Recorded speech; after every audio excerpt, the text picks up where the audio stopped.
According to the great Hindu epic Mahabharata, there was once a pious king by the name of Yudisthira, known to be the most righteous man alive. As his reign drew to an end, the aging Yudisthira, knowing that his days on earth were numbered, decided to make a pilgrimage to the great mountain of Meru, from whose summit he would leave this world and ascend into the next.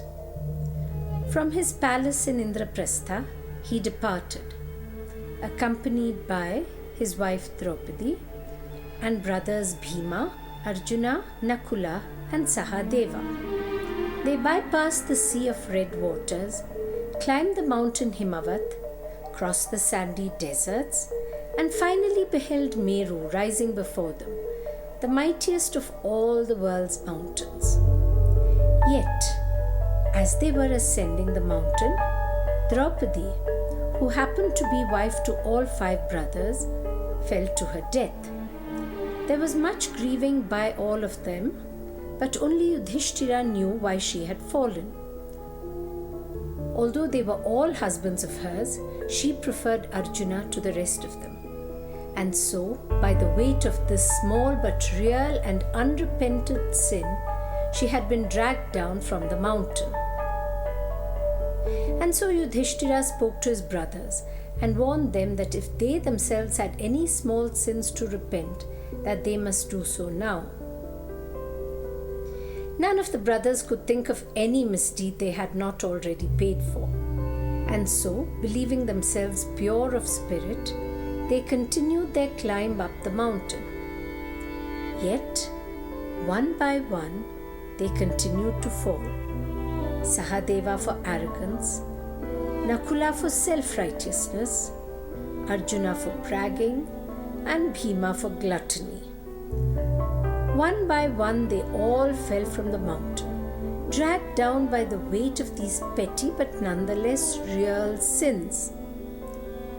All of them, that is, except for Yudhishthira the just, whose conscience no sin did blemish. He alone made it to the mountain's peak. Alone, that is, except for a small stray dog who had been following him all the way from Indraprastha. Suddenly the skies shook, and the god Indra descended from heaven upon his celestial steed. Yudhishthira, he said, it is ordained by the gods that I should carry you into heaven, O righteous king. My wife and brothers, replied Yudhishthira, have all fallen, but they must go with me, for without their company, I have no desire of heaven. You shall see your wife and brothers in heaven, said Indra. Indeed, they have reached it already.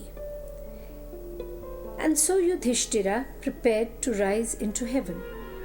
But as he stepped onto the steed, he was reminded of the dog that had come with him. This dog, he said, has been exceedingly loyal to me. He should go with me, for my heart is full of compassion for him.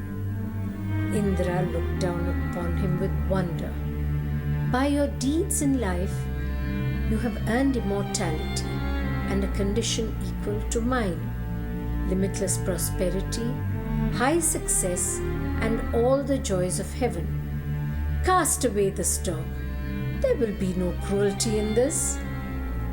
How, asked Yudhishthira, can one who is righteous perpetrate an act that is unrighteous? I do not desire prosperity, if it means I must cast away one who is devoted to me. There is no place in heaven for dogs, said Indra. Then there is no place in heaven for me. At those words, the dog was transformed into Yama, the god of righteousness, who, well pleased, spoke kindly unto Yudhishthira. You are well born, O King of Kings, and possessed of compassion for all creatures, of which this is a bright example.